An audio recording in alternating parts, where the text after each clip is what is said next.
So for this Sandbox episode, we're excited to talk to somebody who, if you are in the creative conference circuit, you are familiar with. We are talking to amateur soccer juggler, speaker, author, and food and dimensional typographer. Ladies and gentlemen, welcome Danielle Evans to the show. Yay. All right. I still prefer fifth dimensional typography. Fifth dimensional. Yeah. So before we jump into your Wikipedia page, can you just give us a brief understanding of that food and dimensional deal? Because, you know what? Just start with your Wikipedia page because I feel like this is going to be more of a conversation. I really want to know what that means, and I want to get to it as soon as possible. We'll get there. We'll get there. I'm jumping the gun. I'm putting the cart before the horse.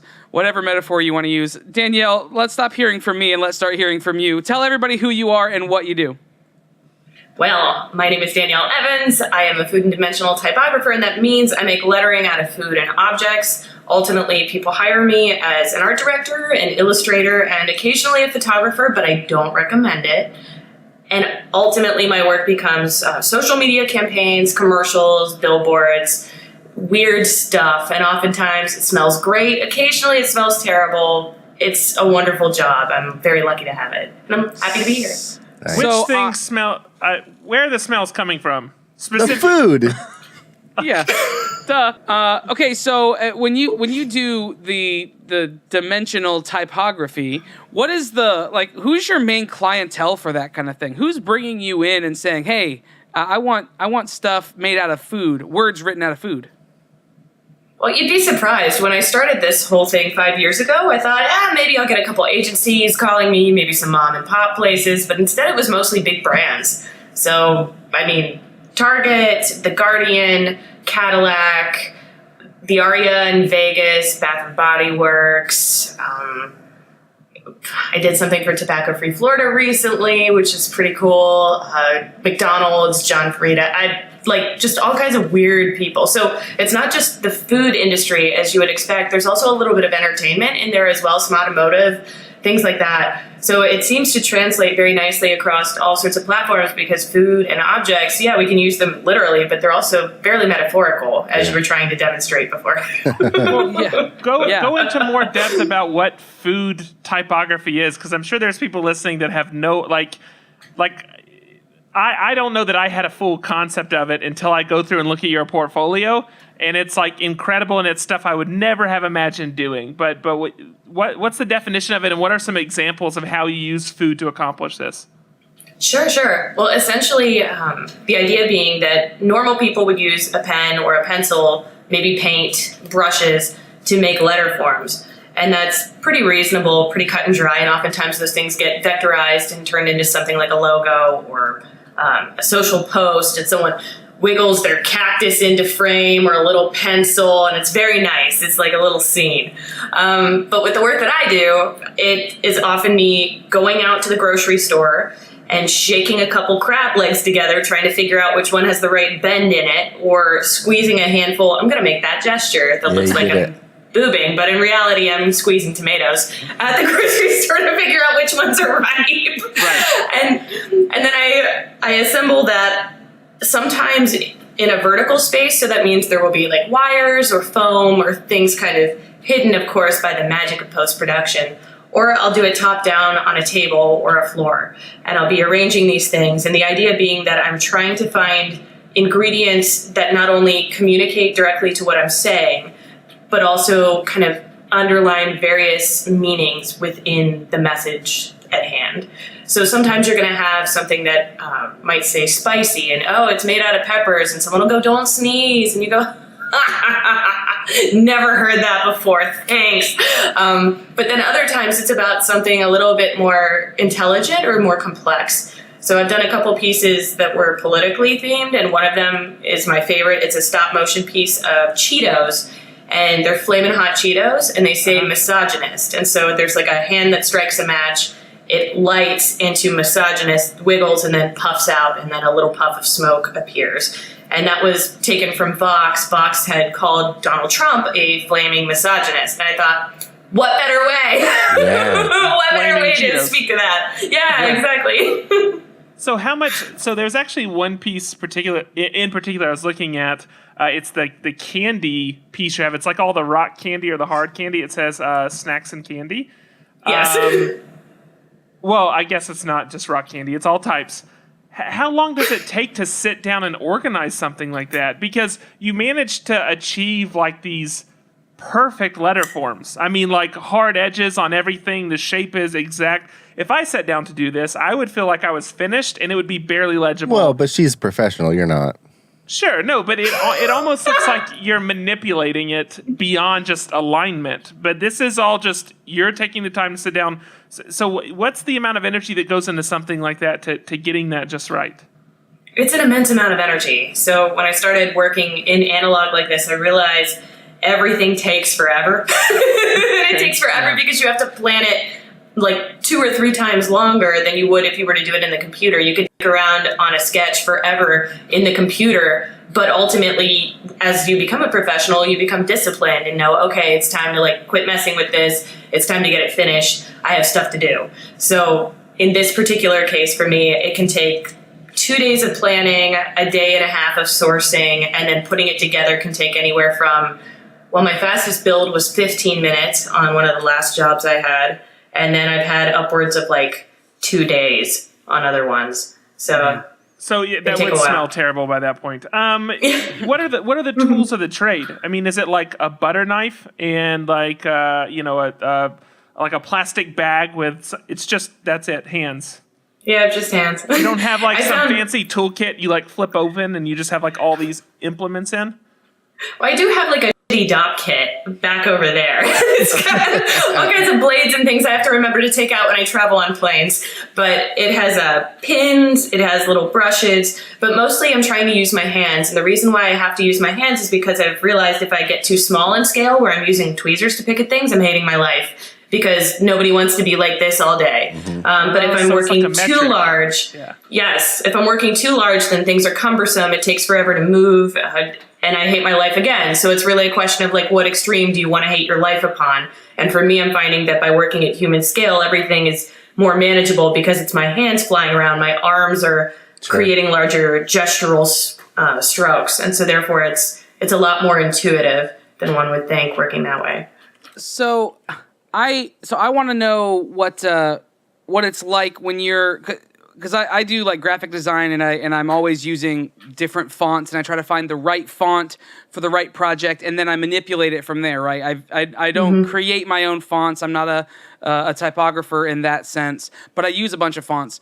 How do you go about choosing the right? Because this is like hand lettering, like to the next level, right? So you kind of have to commit to a font style before you start recreating that font in a 3-dimensional space with objects. So how do you go about doing that? How do you go about deciding what the right look for something is before you start actually implementing it into a real life, setup? That's also a great question. So I've learned it's kind of a 3-pronged process in order to get a project off the ground. The first thing is to come up with what you're going to say. And sometimes that is the first thing that happens. And occasionally that will take a backseat to, look at this cool thing I found. I want to work with it. What should I say with this? And so you have to kind of start with either the technical execution and then finagle a good idea, or you start with a great idea and then work backwards to figure out how to execute it. But then there's finally that third component, which you're talking about, the typographic style. And I've learned that my background is in illustration. I graduated with an illustration degree, so I know how to tell stories. And typically I think about these things as sketching or drawing. So the first thing I'll do if I'm unfamiliar with an object is I'll do a couple test runs. And for example, like candy, I will figure out how to melt it, how to twist it, how to get it in like a crush form, or if there are multiple ways that people use it, like caramel. Caramel comes in like 5 or 6 different varieties. Sure. So I'll grab all of them and start like playing with them, trying to figure out which one makes the most sense. From there, I also look at like, what do I want this idea to be? Do I want it to be playful? Do I want it to be sophisticated? And I try to assign it an adjective. Typically, when you learn to draw something, people tell you to envision a word or a couple words that you want the thing to embody, and then you repeat that over and over again to yourself as you're working. So you've got like the verbal assurance, the like like the visual red assurance where you're looking at yourself doing it.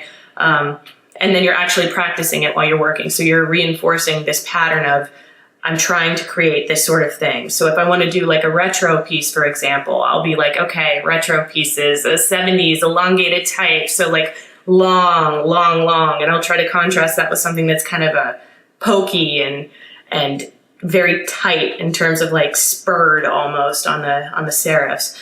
And so I'll just say that over and over again as I'm working. And on occasion, if I feel really, really stuck, I'll go into like various like images I've saved or books that I have, or I'll go somewhere in town that I know is like used to be an old club, or I'll go through my dad's record collection that he gave me and I'll look for type and I'll try to find one letter. I find that in order to avoid copying something too closely, I'll pick one letter and make a sketch of it and then run away with it and try to figure out how I want to put together the rest of the alphabet based on that one thing. How you would style everything according to that one isolated... That becomes your style guide. Yeah.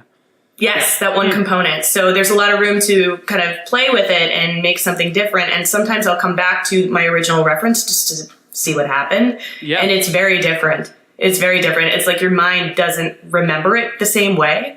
Yeah. And so therefore you have more opportunity to like build off of it. But if you're married to an idea, like if you are approached by a client, they go, hey, we want you to do this thing. Can you do it? And also we want you to do it in these kinds of materials. And also we want you to say these things. You start becoming trapped by all of those expectations. And so you have to find some way to be like, this is a constant for me. This is something I can control. What are the other things I can be more loose and flexible on? Sure. Right. So when you're doing this, is it all photographed or are you ever doing like installations or pieces in places? I've done both. Okay. I've done both. It's crazy. Both of them have their own challenges. Yeah.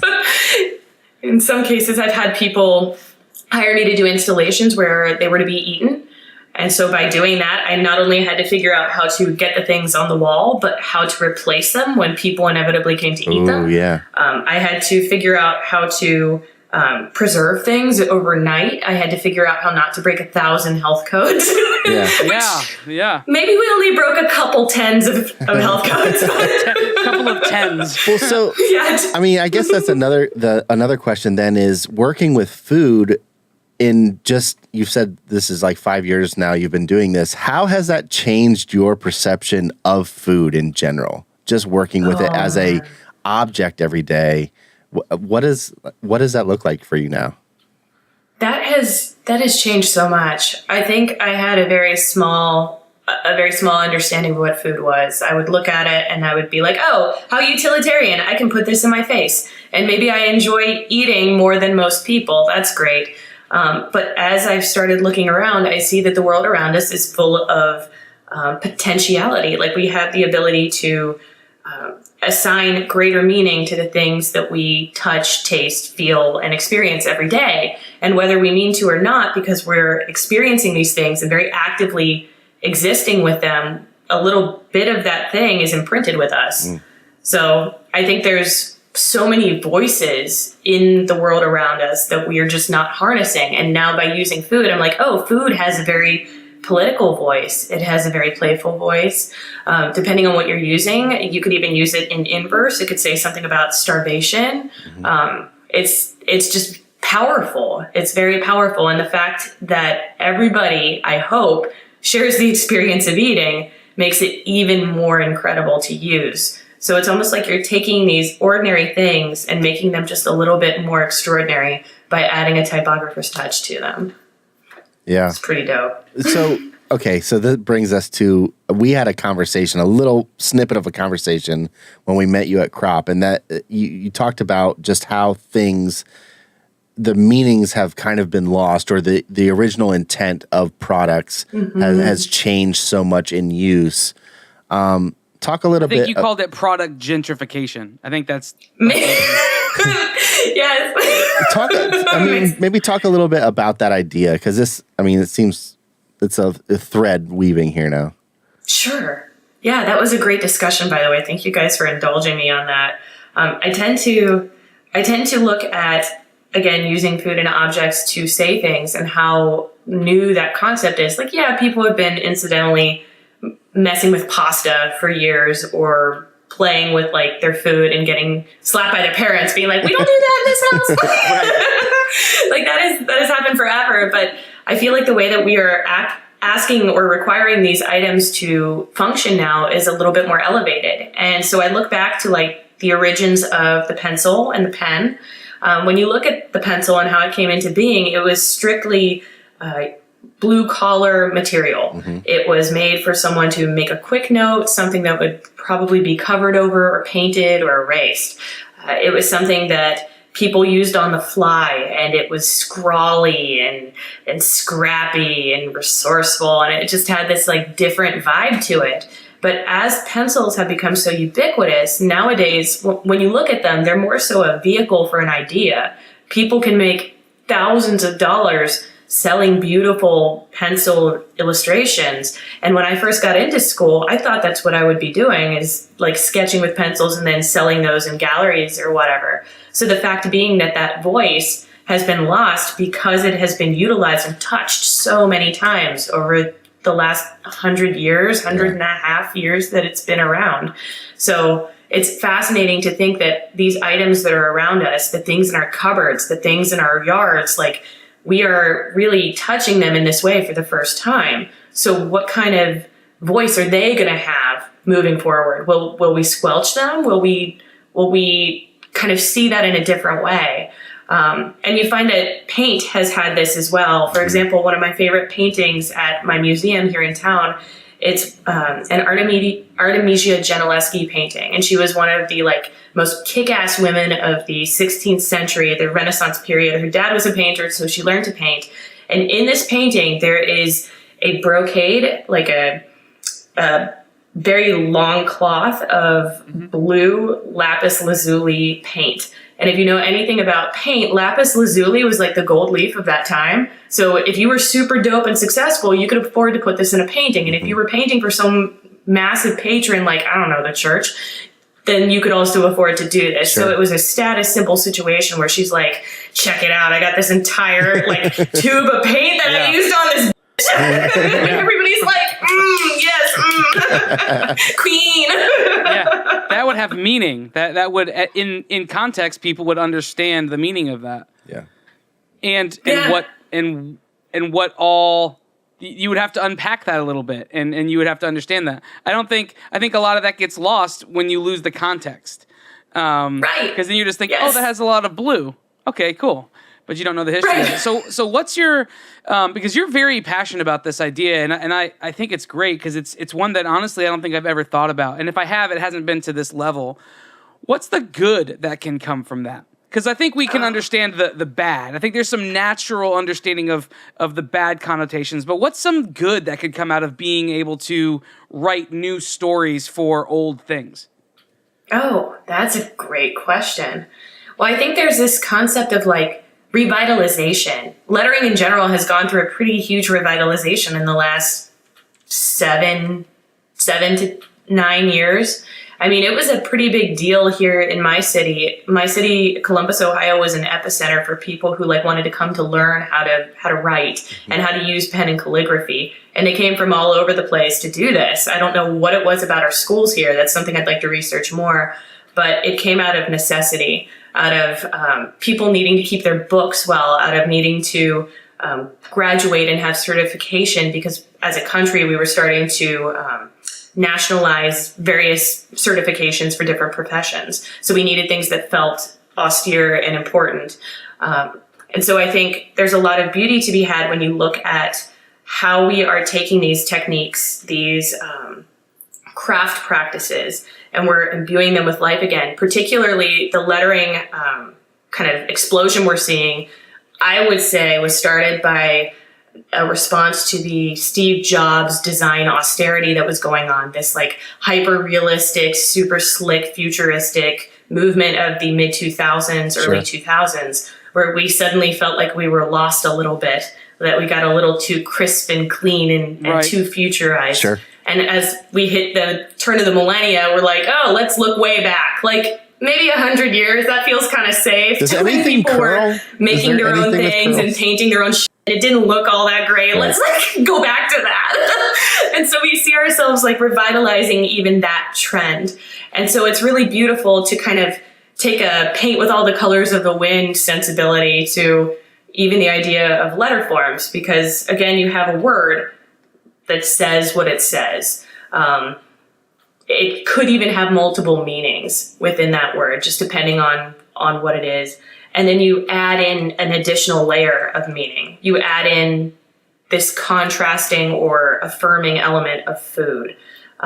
So for me, like the idea, one of my first pieces said French, and it was made out of coffee. So the idea was a French press, and it was ground in such a way that you would put it into your French press. I could have just said coffee and written coffee out of coffee, but that's redundant as hell. And you would never write paint out of paint or pen out of pen. Like, you just wouldn't do that. But for whatever reason, that's the first thing most people think of. So I was going to say, I'm pretty sure I've done all of those things. No real artist normal person would ever do that. No valuable artist at all would ever go that direction. It's too obvious. That's way too meta. No. What you're dealing with is a higher level of art. I totally get it. And I don't disagree with you. That's the thing. I'm just recognizing that I have done that. Yeah. You say it's a higher form of art, but at the same, maybe I shouldn't tell you this. Now you should. And now you feel like you should, yeah. I've gotten a little bit more politically charged with the work I've done this past year, because again, with the way that things are moving in this country, I feel like you can't be as much in the middle as you might like to anymore. Sure. It's just that there's not really a moderate space anymore. There's not a fence to ride. Yeah. No. Yeah. No. So that makes me that actually bridges to a thing that I'm thinking about with your work. What you do, it's certainly an art form, right? And it is a way of expression, but it is primarily the way that you do it and the way that you commercialize it. It's marketing, right? So when you are working with alongside these companies, and you have strong opinions politically, emotionally, whatever, however you want to. Whatever spectrum you're going to put that on, you just having gotten to know you over these past couple weeks, you have very strong opinions. You're very vocal and energetic, not in a bad way, but very energetic, and are freely dialoguing with people about things. Where do you draw that threshold where your political and socioeconomic and whatever it is, your views on those things stop, and you hand the rest of it over to who you're marketing for and your client?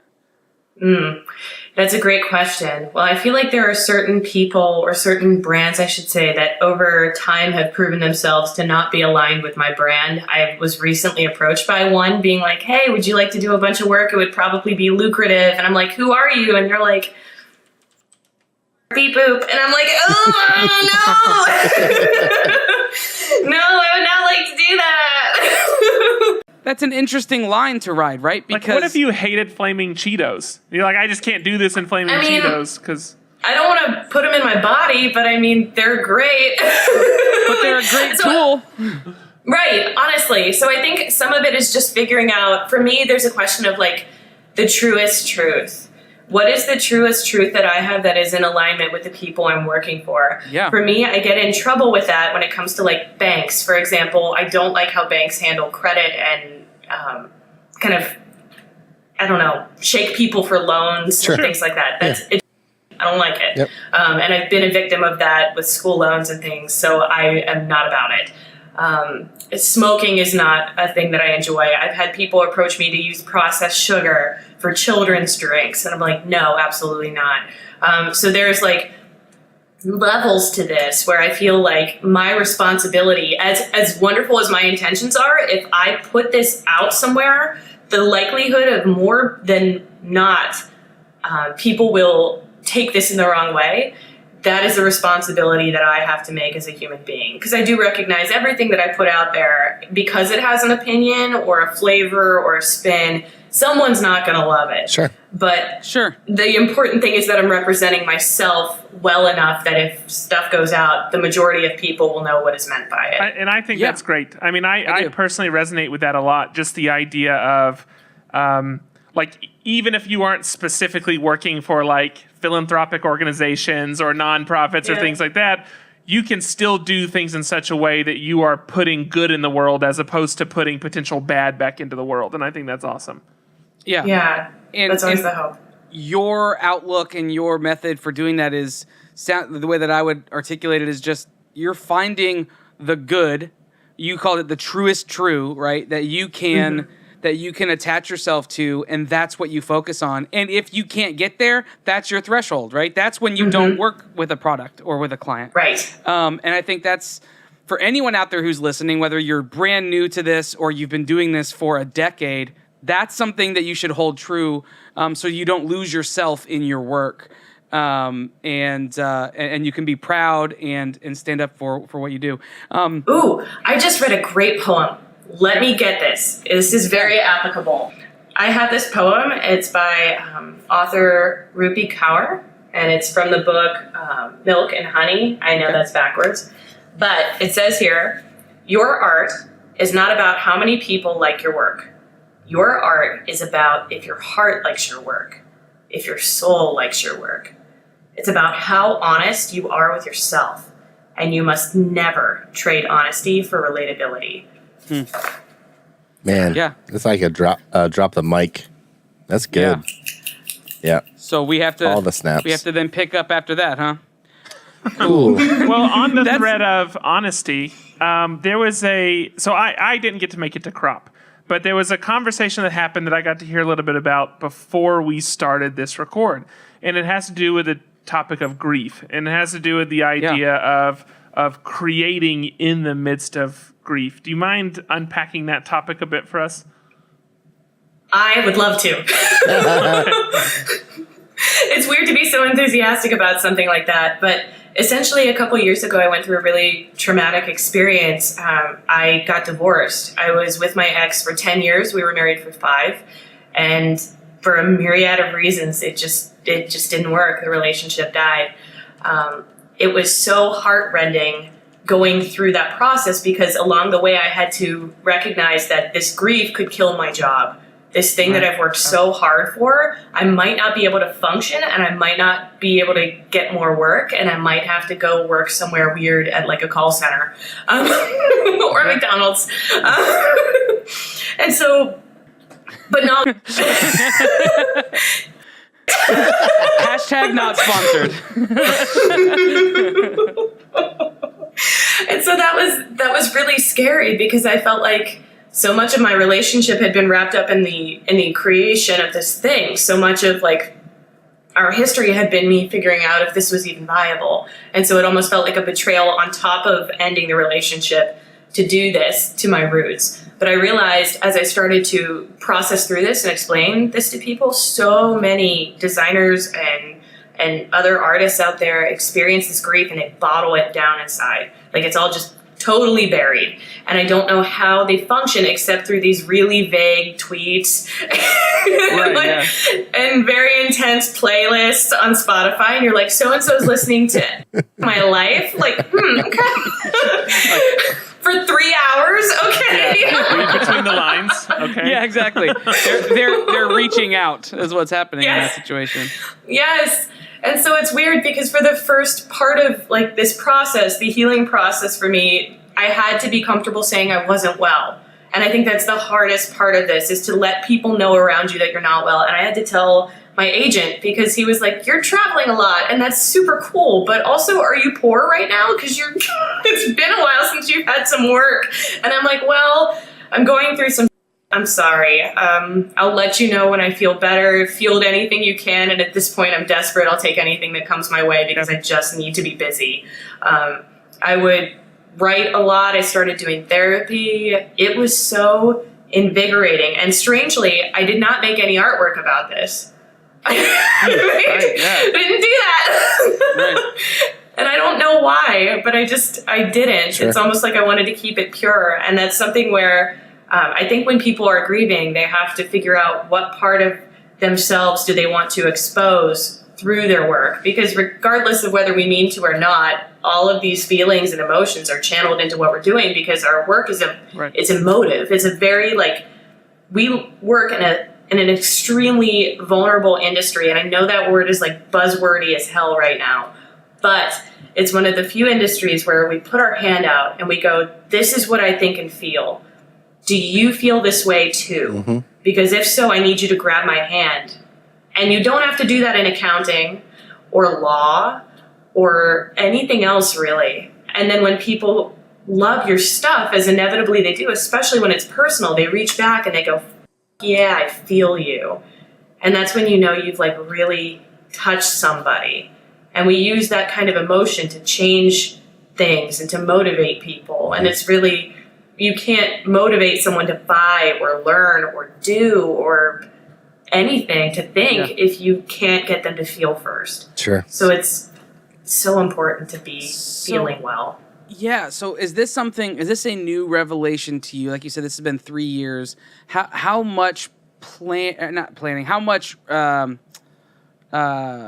alone time or thought time or journaling time or whatever that outlet is for you, how much is this reflection and how much of this was in the moment feeling?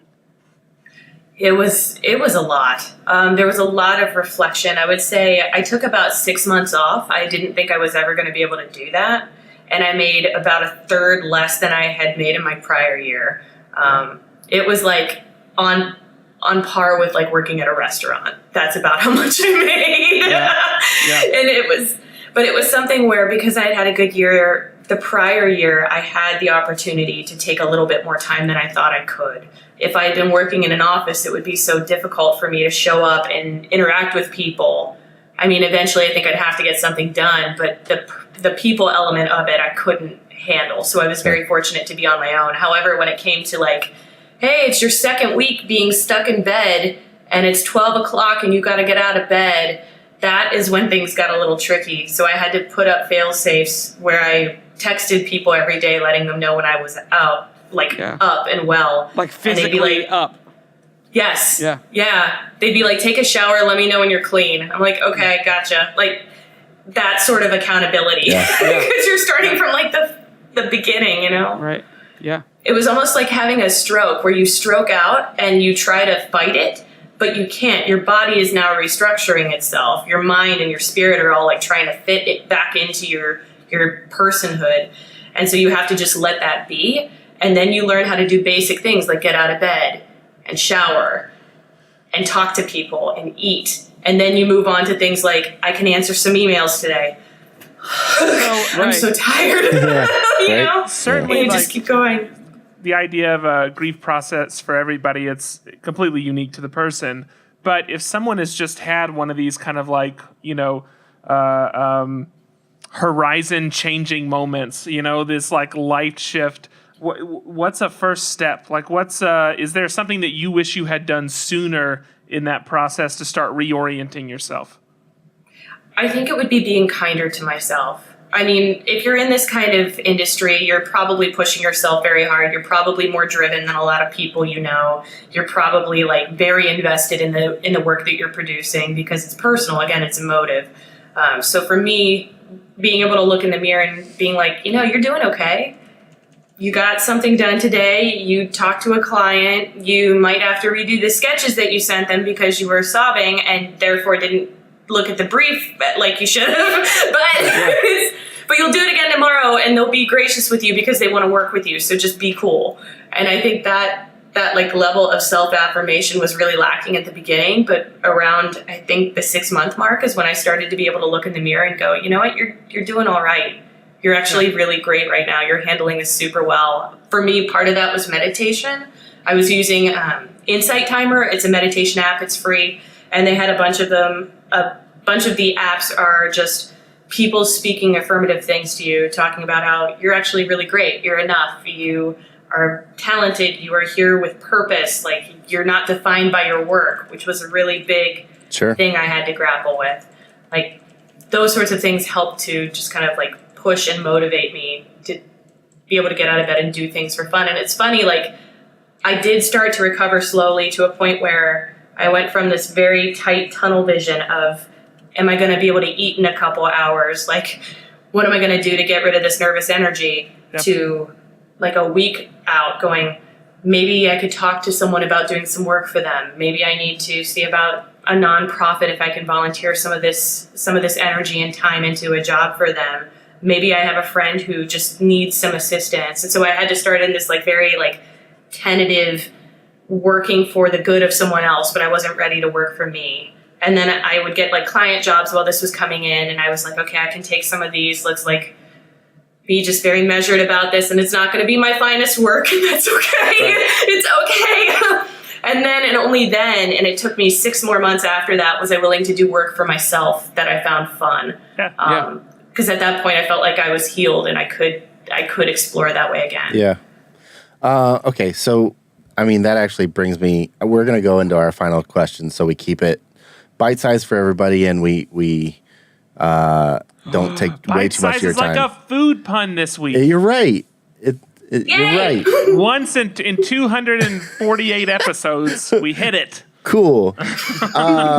Anyway, so you said you were able to finally start doing work for yourself. What is the thing that you do that's not your work to like kind of recharge yourself or inspire yourself or give yourself creativity? Because we all need that thing that's not the work we do. So what is that for you?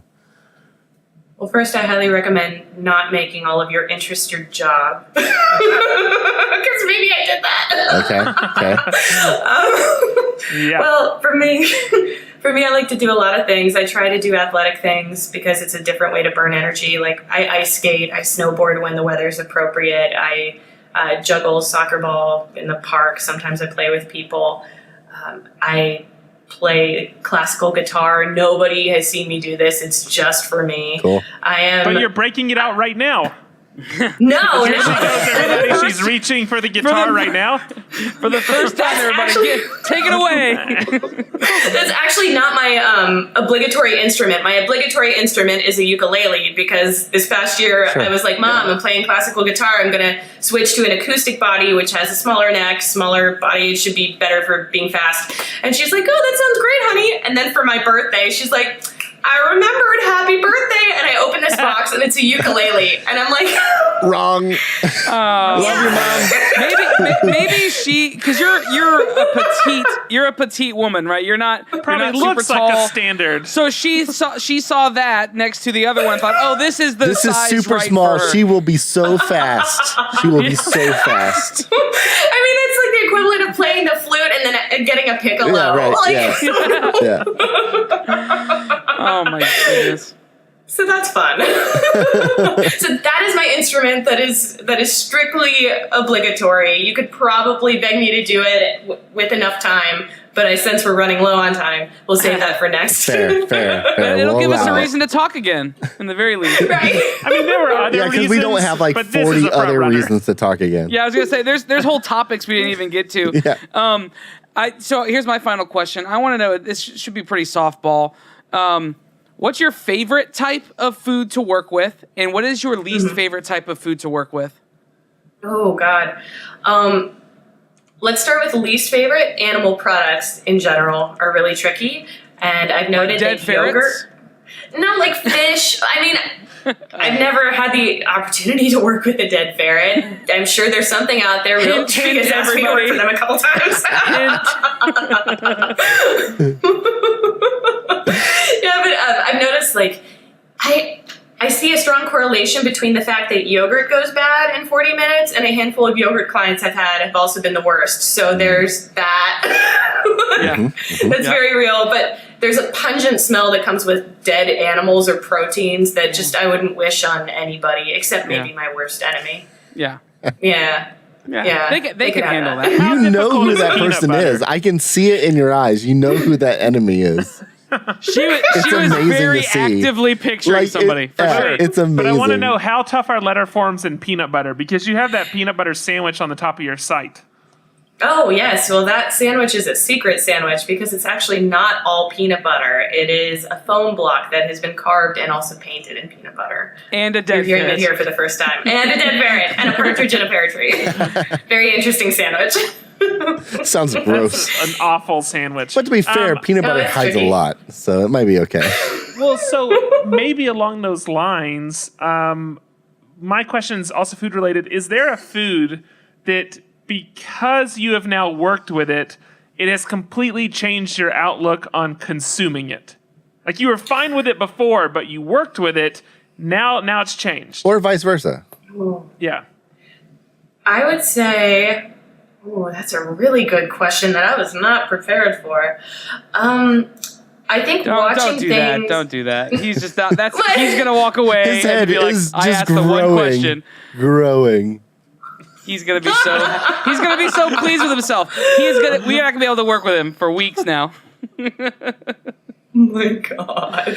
No, I feel like the way that sometimes I'm hired to use processed foods, so like cookies or crackers or whatever, like Twinkies, Ho-Hos, that kind of. When you see how it handles under lights, you realize that the lights are basically replicating the heat in your body when you eat things. So as you're watching stuff kind of separate and get nasty and all the oils are kind of seeping out of stuff, you're like, Or when stuff, I don't think I want to do that anymore. or when you're taking photos of stuff and it doesn't change. That's equally as bad. Well, I was gonna It say, is. like, if I worked with a food and I put it somewhere and forgot about it, and like 3 weeks later I saw it and it was unchanged. Nothing had happened in 3 weeks. Oh Maybe, no. I'll just leave it alone. No. Oh no. It should also be noted that when I did my McDonald's job, that was kind of like a dream for 5-year-old me. 5-year-old me could like Yeah. one shot a hamburger in 3 seconds. The time it took to get out of the drive-thru and go to Girl Scouts, like hamburger Gone. gone. I was very proud of this, Yes. and so That's me I'm right like now. I'm losing my. Because I'm like, oh my god, I get to do this for them. I get to do this like for them. This is amazing. It was like impressing my dad, like my dad asking me for help. So I go into Papa McDonald's and we're in like the studio area, and they go, "Here are the crispy onions that we put on our sandwiches," and I'm like, oh my god, nom, nom, nom, nom, nom, nom. And I'm just like shoving it in my face. The next morning, totally broken out all over. no. It's just like, I don't know how much oil I ate. I was burping all day and I was a disaster. It was so bad. My agent was like, what happened to Wait. you? And I'm like, don't eat those. Don't eat those. Don't eat those. Wait, hold on just a second. If they had onions, does that mean they also had all of the, did you have unlimited amounts of McDonald's condiments in front of you? Is that what happened? I did, yeah. That sounds like a good day. Some of it was. You're saying this in such a way to paint a terrible picture. At least 2 of the 3 of us are going, yeah, keep going. Where does the bad thing happen? What was it wearing? That's worth the breakout. Worth the breakout. Yeah. Worth Oh my it. God. So that's why we grow beards, so you can't see the breaking Yeah, out. I wouldn't know. So Right. McDonald's, if you're listening, we're okay with breaking out. We're terrible at doing exactly what you need done, but we will eat all of your food. Yeah. Just make sure there's a condiment bar. I think they'll just refer Exactly. you to a restaurant then. Just buy food. Tell everybody where they can find you, where they can follow what you're doing, they can support you.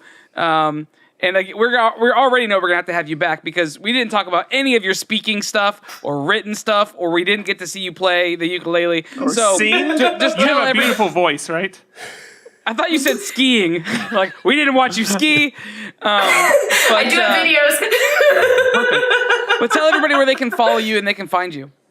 Absolutely. Well, you can find me at marmaladeblue.com. The blue is spelled BLEUE. As Bleu. one would say, it's the French feminine. So you can find me there.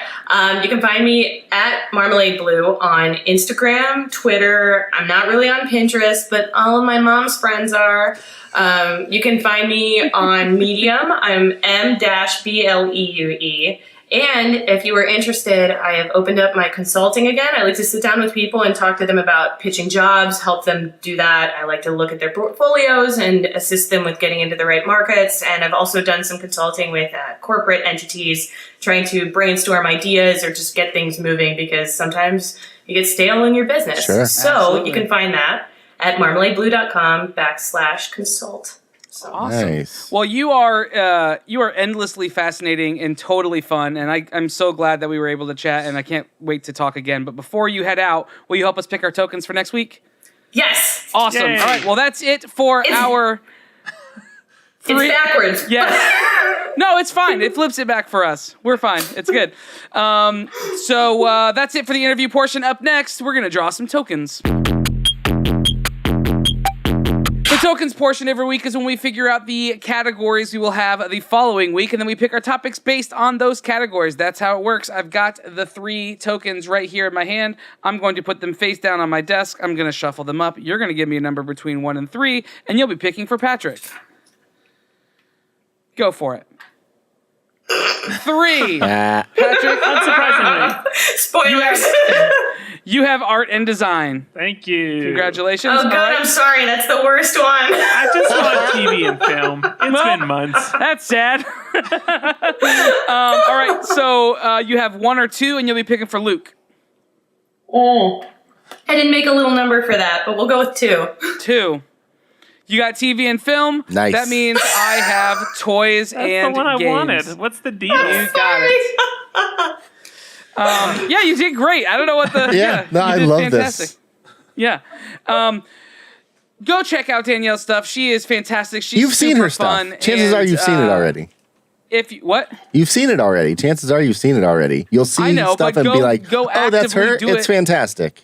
Yeah, just go look at it right now, and I guarantee you this is not the last you'll hear of her on our show, unless she hated this experience. But I know she'll get an invite back. But you can find us and all the stuff we talked about on mf1podcast.com. If you're watching this on YouTube, all the links will be right below us. But hit up the website mf1podcast.com. You can also support us on Patreon. Go to patreon.com/mf1podcast. Throw a couple bucks in the proverbial bucket. It helps us out a ton. We get to do stuff like this and get to do even more stuff because of our patrons, and we're super grateful to them. You can also support the show by rating, reviewing, liking, subscribing, following, all the things that happen on the internet that you do each and every day. Do that, but with our stuff. That's super helpful. It costs you nothing, and it is very, very beneficial to us.